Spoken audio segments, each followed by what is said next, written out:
नमस्कार दोस्तों, मैं आपका अपना सुरेंद्र कुमार भारत आपके अपने YouTube चैनल पॉलिटी लाइव में एक नई वीडियो लेके उपस्थित हुआ हूँ। आज की जो वीडियो है वो फोकस रहेगी पॉलिटिकल साइंस में जो क्लास +2 है उसके लास्ट टॉपिक पे। जो फर्स्ट चैप्टर का लास्ट टॉपिक है वो होगा हमारा रीऑर्गेनाइजेशन ऑफ स्टेट।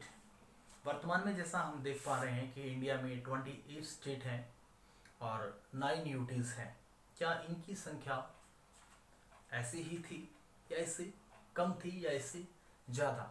स्टेट बनने की प्रोसेस क्या रही? पहला स्टेट कब बना? आखिरी स्टेट कौन सा था? इन सब चीज़ों के बारे में आज हम डिस्कस करेंगे। तो ज़्यादा देरी ना करते हुए हम शुरू करते हैं आज की वीडियो, जिसकी हेडिंग रहेगी रीऑर्गेनाइजेशन ऑफ स्टेट, मीन्स राज्यों का निर्माण। अगर हम बात करें स्टेट की रीऑर्गेनाइजेशन की हिस्ट्री की, कि इसकी शुरुआत कहाँ हुई, कहाँ पहली बार ऐसा बोला गया कि जो राज्य हैं उनको बनाया जाएगा, स्टेट्स को बनाया जाएगा, तो फर्स्ट लाइन जैसा आप देख पा रहे हैं, नागपुर सेशन ऑफ कांग्रेस 1920।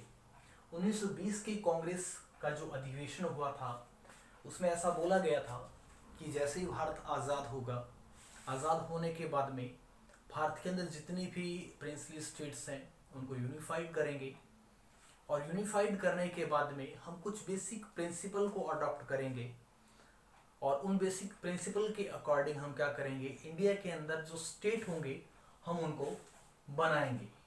अब जब बात हुई कि आज़ादी के बाद में जो प्रिंसिपल अडॉप्ट किए जाएंगे, कौन कौन से ऐसे प्रिंसिपल होंगे, कौन कौन सी ऐसी बातें होंगी जिनके बेस पे हम स्टेट बनाएंगे, तो 1920 कांग्रेस के सेशन में बोला गया कि लिंग्विस्टिक के बेस पे, on the basis of language, on the basis of culture, और दूसरी बहुत सारी चीज़ें ऐसी रखी गई कि जिनके बेस पे हम नए स्टेट्स को बना पाएंगे। तो उनमें लैंग्वेज का भी कंसेप्ट एक रखा गया।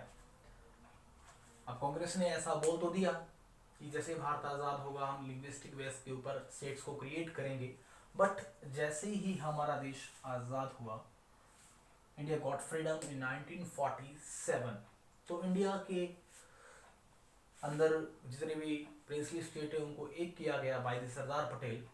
बट उस टाइम जो कांग्रेस थी उसने लिंग्विस्टिक जो बेस था, लिंग्विस्टिक जो प्रिंसिपल था, उसको बहुत ज़्यादा फॉलो नहीं किया स्टेट्स बनाने के लिए। अब ये बात तो बोल चुकी थी कांग्रेस, सो इस बात को जो लोकल लीडर्स थे उन्होंने उस बात को लेकर नाराजगी जाहिर की, और सो वो कांग्रेस की अगेंस्ट होते चले गए। कांग्रेस के लीडर के द्वारा जो बात कही गई थी उन बातों के खिलाफ होने लगे, और उन्होंने डिमांड करना शुरू कर दिया अपने स्टेट्स के लिए कि लैंग्वेज की बेस पे भी उनका स्टेट बनना चाहिए। इसी की शुरुआत हमने देखी साउथर्न इंडिया के कुछ पार्ट में। Protest begins in Tamil Nadu. से पहले जो प्रोटेस्ट था वो शुरू हुआ तमिलनाडु में, और जो प्रोटेस्ट हो रहा था उसमें सीधी सीधी ये बात कही गई कि लिंग्विस्टिक बेस पे, भाषा के आधार पे स्टेट्स को बनाया जाना चाहिए। अब ये जो आंदोलन था उसका इफेक्ट दिखाई दिया आंध्रा, कर्नाटक और केरला में। कहीं ना कहीं साउथर्न इंडिया में लैंग्वेज के बेस पे एक मूवमेंट चला, और इसी मूवमेंट के जो लीडर थे वो गांधी जी के बड़े अच्छे फॉलोवर थे, पोटी श्रीरामालू, और उन्होंने तो अनाउंसमेंट कर दी कि लैंग्वेज के बेस पे अगर स्टेट नहीं बनता है तो वो भूख हड़ताल करेंगे, और ऐसा हुआ भी। वो एक अनिश्चित भूख हड़ताल पे चले गए। लगभग 56 डेज के फास्ट के बाद जो गांधी जी के फॉलोवर थे पोटी श्रीरामालू, उनकी डेथ हो गई, और उनकी डेथ होने के बाद जो पूरा का पूरा ये एरिया था, तमिलनाडु के अगर एरिया की बात करें हम, आंध्रा की बात करें, कर्नाटका की बात करें, केरला की बात करें, इस हिस्से में जो प्रॉब्लम थी बहुत वो क्रिटिकल हो चुकी थी, because due to the death of the Potti Sriramulu, south India के अंदर स्पेशली अगर हम बात करें in the area of the Andhra, लोगों ने प्रोटेस्ट करना शुरू किया, और प्रोटेस्ट के कारण वहाँ वायलेशन होने लगी, हिंसा होने लगी, लोग मार रहे थे। अब हुआ ये कि सरकार को सिचुएशन पे कंट्रोल करना था, तो सरकार ने क्या किया, पुलिस को भेजा कि इस जो वायलेशन है उसे कम किया जाए। बट पुलिस की और लोगों की जो भिड़ंत हुई उसमें हज़ारों लोगों को मारा गया। सिचुएशन थी वो day by day out of control हो रही थी। So due to the pressure of the local parties, due to the pressure of the local ministers और द लोकल लीडर, हुआ ये कि जो हमारे देश के पीएम थे उस टाइम, पंडित जवाहरलाल नेहरू, उन्होंने ये डिक्लेरेशन कर दिया, उन्होंने ये डिक्लेयर कर दिया, अनाउंसमेंट कर दी, कब, दिसंबर 1952 में, कि साउथ इंडिया में जो आंध्रा है उस हिस्से में हम क्या करेंगे, लिंग्विस्टिक के बेस पे स्टेट्स को बनाएंगे। और इसी अनाउंसमेंट के साथ साउथ इंडिया में लिंग्विस्टिक को बेस बनाकर, लिंग्विस्टिक जो था उसे एक प्रिंसिपल बनाकर एक स्टेट की बात की गई। और जो स्टेट की बात की गई वो बात की गई आंध्रा की, कि साउथ इंडिया में एक भाषा के आधार पर एक स्टेट बनाया जाएगा जो कि आंध्र प्रदेश होगा। Other peoples also protest to make their states on the basis of the language. Even तक कि जब आंध्रा के लिए अनाउंसमेंट कर दी गई बाय पंडित जवाहरलाल नेहरू कि उसे भाषा के बेस पे एक स्टेट बना दिया जाएगा, तो उसके आसपास के जो भी एरिया थे, चाहे हम कर्नाटका की बात करें, चाहे हम केरल की बात करें, चाहे हम तमिलनाडु की बात करें या उड़ीसा एरिया की बात करें, या फिर हम बात करें नॉर्थ इंडिया में पंजाब हरियाणा के आसपास की बात करें, तो वहाँ भी जो लोकल लीडर्स थे वो इस बात को लेकर अग्रेसिव हो रहे थे कि जब आंध्रा को एक स्टेट बनाया जा सकता है भाषा के आधार पे, तो उनके एरिया को क्यों नहीं बनाया जा सकता। इसलिए वहाँ भी प्रोटेस्ट शुरू हो चुकी थी। सो सेंट्रल गवर्नमेंट जो थी उन्होंने अब क्या किया, सेंट्रल गवर्नमेंट जो थी उन्होंने क्या किया, अपॉइंट किया एक ऐसा कमीशन जो आने वाले भविष्य में काम करेगा इंडिया के अंदर, कि किस किस बेस के ऊपर इंडिया के अंदर कौन कौन से बेसिस के ऊपर स्टेट को बनाया जा सकता है, स्टेट की बाउंड्रीज क्या होगी। तो central government appointed state reorganisation commission in 1953, means कि बाय द इंडियन गवर्नमेंट 1953 में एक स्टेट रीऑर्गेनाइजेशन जो था कमेटी थी उसे बनाया गया। और इसी कमेटी ने क्या किया, थ्रू आउट द इंडिया सर्वे किया। सर्वे करने के बाद में इस कमेटी ने कुछ सजेशंस दिए और उन सजेशन में कहा गया कि किस किस बेस पे स्टेट्स को बनाया जाएगा, कौन कौन से मेथड होंगे, किस किस तरीके से एक नया स्टेट बन सकता है। So state reorganisation act passed in 1956, 1956 में जो SRC था, स्टेट रीऑर्गेनाइजेशन कमीशन जो था, एक्ट जो था, उसे फाइनली पास कर दिया गया, अप्रूवल कर दिया गया by the parliament of India.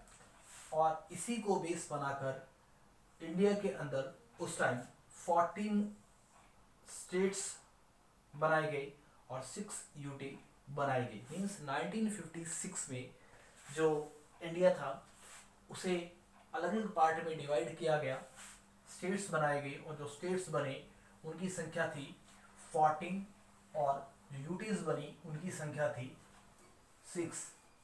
But अगर अब हम वर्तमान में इस चीज़ की बात करें तो वर्तमान में तो इतने स्टेट नहीं है, क्योंकि इनकी संख्या ज़्यादा हुई है।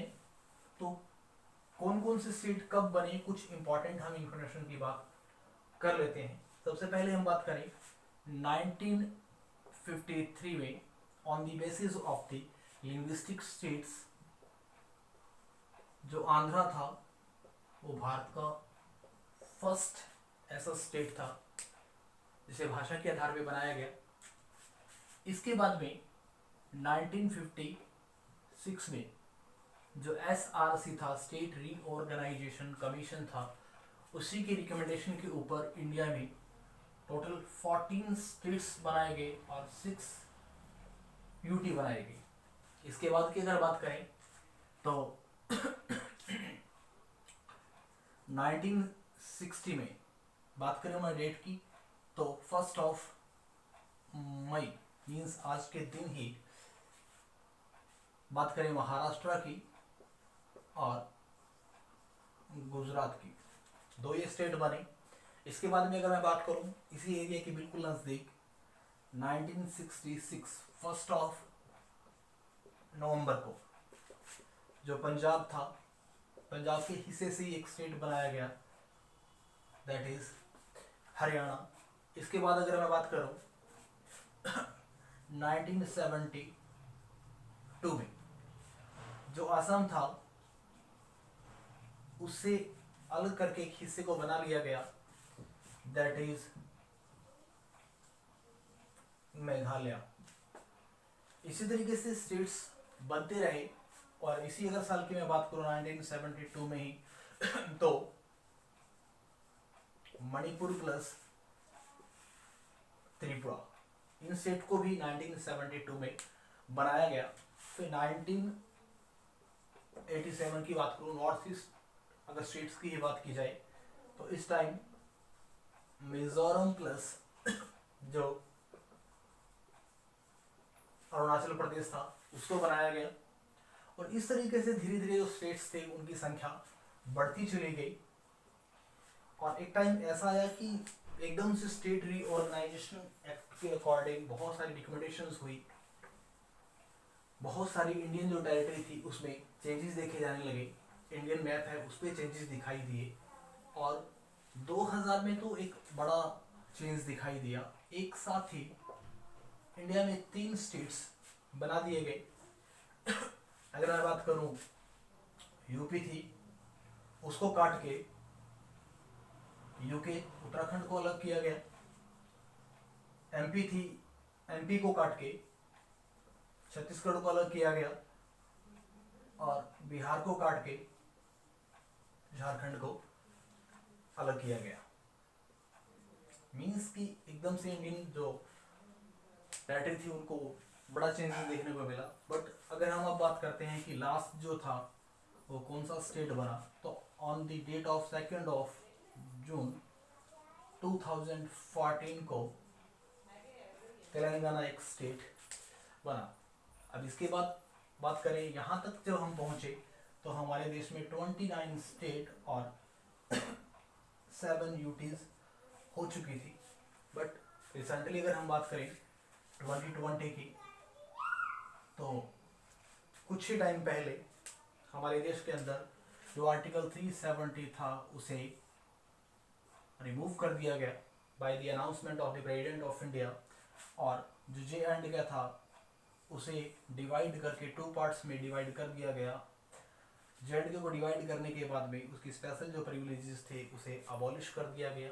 J&K की जो स्पेशल जो विशेषताएं थी उनको ख़त्म करके उसको स्टेट का जो दर्जा था उसका वो ख़त्म किया गया और नाउ इसे चेंज किया गया कि J&K है वो अब क्या होगी, यूटी होगी। इसे 2 भागों में डिवाइड किया गया, J&K और एक लद्दाख। तो वर्तमान में अगर मैं बात करूं तो अभी जो स्टेट है उनकी संख्या 28 है और यूटीज की बात करूं तो उनकी संख्या 29 है। बाकी भी जो कुछ इस चैप्टर में रह गया है, कुछ इंटरेस्टिंग फैक्ट्स की बात करेंगे कल, और कल की वीडियो में हम बात करेंगे कि कौन कौन से जो क्वेश्चंस हैं वो लास्ट ईयर के कुछ एग्ज़ाम में आए थे, कौन सा क्वेश्चन किस तरीके के फॉर्मेट में लिखा जाएगा उन पे हम डिस्कस करेंगे। तो दोस्तों आज की वीडियो कैसी लगी, मेरे चैनल को सब्सक्राइब करना, लाइक करना ना भूलें। जय हिंद, जय भारत।